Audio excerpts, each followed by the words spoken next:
recent study found that Bitcoin is losing its luster as the top currency for darknet markets. Do you agree?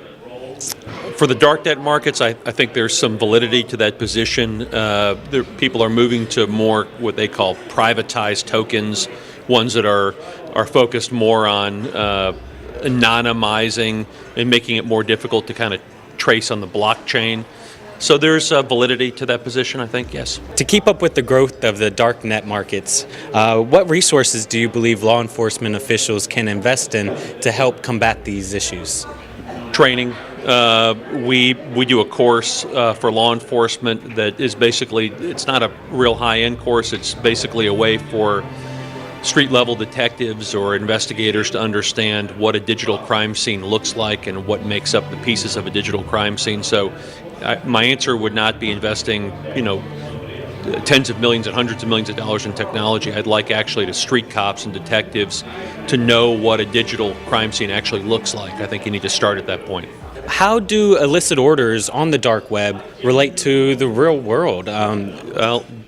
Purchases on the darknet occur kind of outside of using Tor and some of the dark net marketplaces and the ways that things are paid for.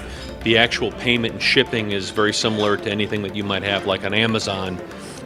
Orders arrive at a location. Most of the time people are not using their home location. They're using a mailbox drop or a fake address, arriving in packages that look like the other packages you receive every day. Wow, that's actually a little intimidating, I would believe.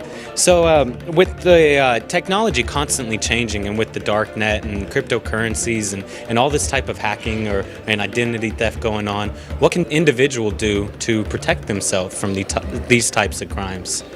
You can download some basic encryption for your email. You can use encrypted texting apps. You can have better password protection.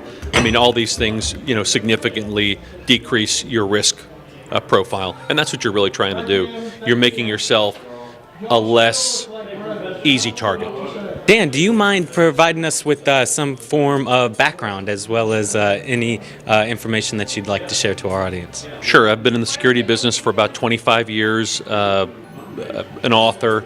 My book, Handling Bad, is available on Amazon.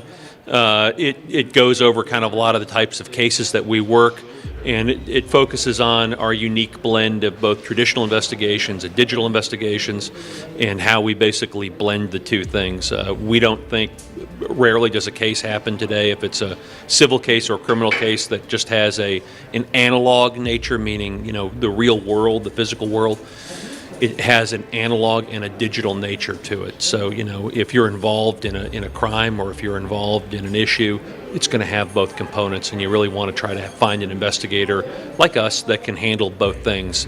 And if not us, then just make sure that the investigator is actually technologically competent.